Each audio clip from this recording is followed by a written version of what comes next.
My parents gave my brother $50,000 for his BMW, but told me to work harder for $2,000. Hi, my name is Marcus Chen. I'm 28 years old, and I'm a senior financial analyst making $180,000 a year in Seattle. Yesterday, my mother showed up at my office building, mascara running down her face, begging me to wire $30,000 to save my brother from losing everything. I looked her in the eye and said, "Tell Tyler to work harder." Then I had building security escort her out. The devastated look on her face? That was 3 years of planning finally paying off. Let me take you back to where this all started. 3 years ago, I was 25, grinding as a junior accountant for $52,000 a year in our hometown of Columbus, Ohio. I lived in a 400-square-foot studio that smelled like old carpet, and I'd been saving every spare dollar for 8 months to buy my first real car. Nothing fancy, just a decent used Honda Accord to replace the 2003 Civic I'd been nursing along since high school with duct tape and prayers. The transmission was slipping, the AC hadn't worked in 2 summers, and I was about $2,000 short of my goal. That's when my 23-year-old brother Tyler decided he needed a BMW. It was a Sunday in October. I'd driven my dying Civic to my parents' house for our weekly family dinner, something I'd done religiously since college because, despite everything, I kept hoping things would change. Mom had made pot roast, Dad was watching football, and everything seemed normal until Tyler walked in late, as usual, carrying a glossy BMW dealership brochure like it was the Holy Grail. "Check this out," Tyler said, tossing the brochure onto the dining table with a smug grin. He flipped it open to a silver 330i. "This is the one I want. 50 grand. It's perfect for networking, making the right impression when I start my career." I actually laughed. I couldn't help it. Tyler had graduated 6 months earlier from a private college that cost my parents $45,000 a year, a school he'd barely scraped through after changing his major 3 times. Since graduation, his job search consisted of sleeping until noon and playing Call of Duty. Dad set down his beer and studied the picture like Tyler had just presented a business proposal. Then he nodded slowly and said, "If that's what you need to succeed, son, we'll make it work." My fork hit my plate with a clatter. "Wait, you're actually buying him a $50,000 car?" Mom smiled at Tyler like he'd just won a Nobel Prize. "Your brother is launching his career, Marcus. In his field, image is everything. First impressions matter." "What field?" I couldn't keep the edge out of my voice. "Tyler doesn't have a job. He doesn't even have interviews." "That's temporary," Dad said, and I recognized that warning tone. "He's got several promising leads. A car like this projects success. Success attracts success." Tyler just shrugged at me with this infuriating smirk. "Different situations, bro, different needs." Something inside me cracked. I took a breath, tried to stay calm. I've been saving for 8 months to buy a used car. My Civic is literally dying. I'm $2,000 short. Could you help me with that? Just $2,000. The silence that followed felt like the air had been sucked out of the room. Dad carefully set down his beer. "Marcus, you're a college graduate with a professional job. You're an accountant. You can save up $2,000. I am saving up. I'm asking for help with the last bit. You're giving Tyler $50,000. Mom reached across the table and patted my hand like I was a confused child. "Sweetie, you've always been so independent and capable. You're naturally good with money. Tyler is more sensitive. He needs more support to build his confidence." There it was. That word. Sensitive. The excuse they'd used my entire life. Tyler was too sensitive to be pushed. Too sensitive to work during college. Too sensitive to handle criticism or disappointment or basic adult responsibility. What about what I need? My voice came out quieter than I intended. Dad's jaw tightened. "You need to work harder, Marcus. Be smarter with your money. That's how you build character and discipline. Tyler needs a different kind of help right now." I looked around that table, at my father's dismissive expression, my mother's pitying smile, Tyler's entitled smirk, and something fundamental shifted inside me. But I didn't argue. I just nodded, finished my pot roast in silence, and left. I drove home in my dying Civic, and instead of feeling angry, I felt cold, calculating. That night, I started documenting everything. 2 weeks later, Tyler got his BMW. He posted pictures all over Instagram and Facebook, him leaning against the hood, sitting in the driver's seat, even one of him kissing the hood like it was a girlfriend. Every post tagged our parents. Best parents ever. So grateful. Hashtag blessed, hashtag new ride, hashtag dream car, hashtag family first. Mom shared every single one with heart emojis. My phone buzzed constantly with notifications. I saved screenshots of everything. But I also started watching. Really watching. Tyler's job interviews never materialized. The BMW spent more time parked outside bars and nightclubs than anywhere remotely professional. He posted Instagram stories from breweries at 2 p.m. on Tuesdays. Meanwhile, I picked up extra freelance work, kept driving my Civic, and saved everything I could. 3 months later, I showed up early for Mom's birthday dinner. I walked into the house and heard voices coming from Dad's study. The door was slightly open. We need another $20,000. Mom's voice was tight with stress. Tyler's 3 months behind on the car payments. The dealership is threatening repossession. I froze in the hallway. Christ, Linda. Dad sounded exhausted. We've already given him over $70,000 this year. $70,000. It's not just the car, Dad continued. There was the down payment, the insurance, that apartment deposit when he got evicted, those credit card bills, He's our son. Mom's voice cracked. We can't let him fail. What will the family think? What will our friends think? What about Marcus? Dad asked quietly. We turned him down for $2,000. He's never asked us for anything else. Marcus doesn't need us. He never has. He's always been completely self-sufficient. Tyler needs more support. He's struggling, Robert.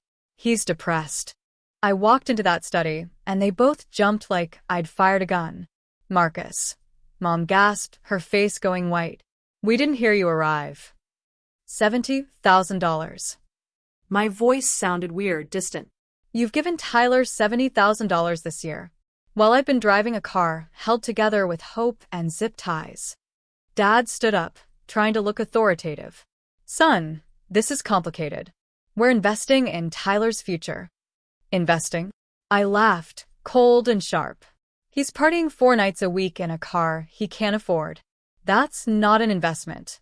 That's enabling. You don't understand the pressure he's under, Mom said, and I saw actual tears forming. Then explain it to me. Please. Explain how this is fair. Explain how this makes any sense.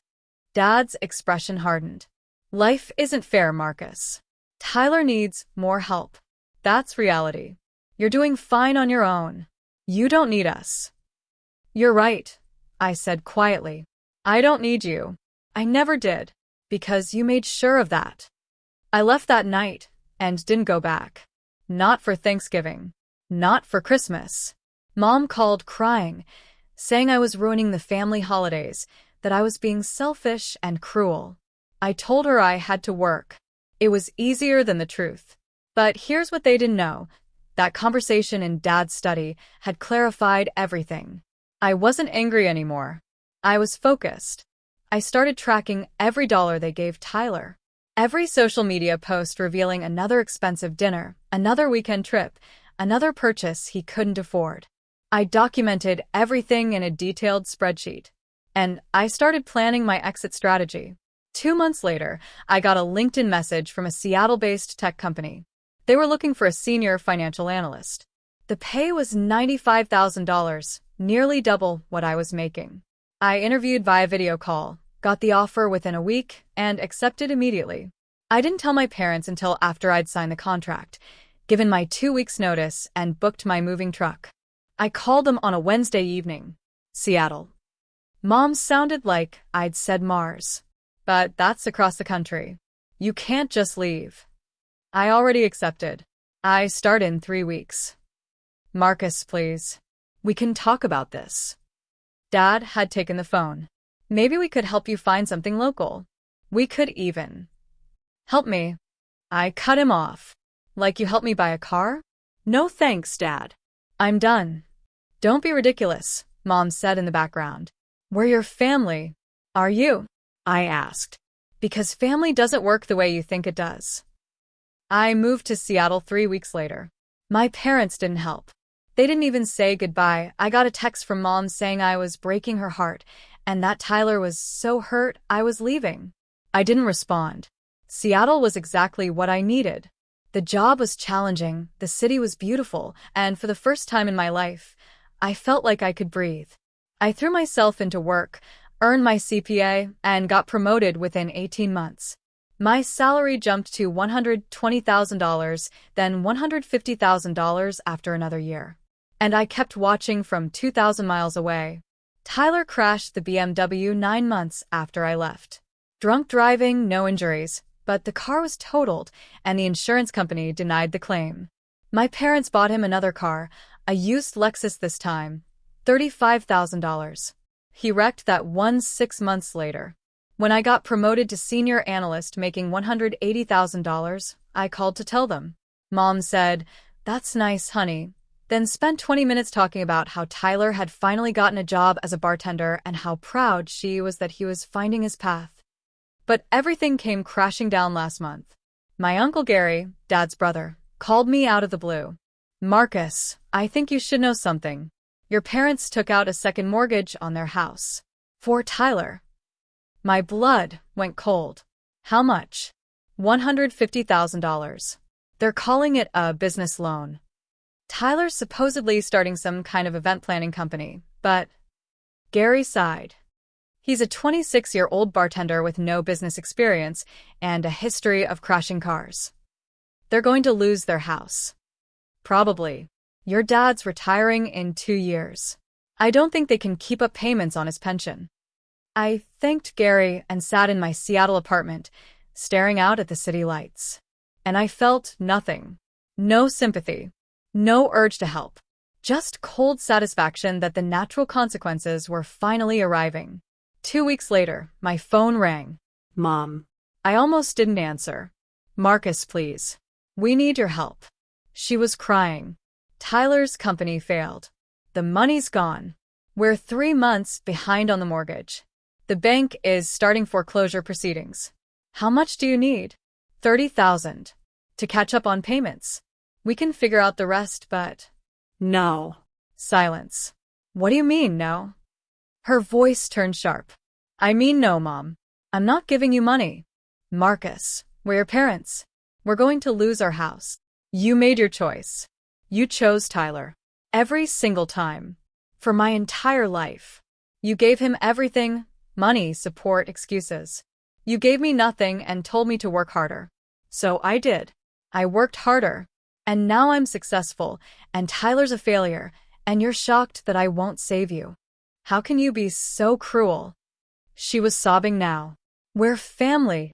No, Mom. You and Dad and Tyler are family. I'm just the ATM you forgot about.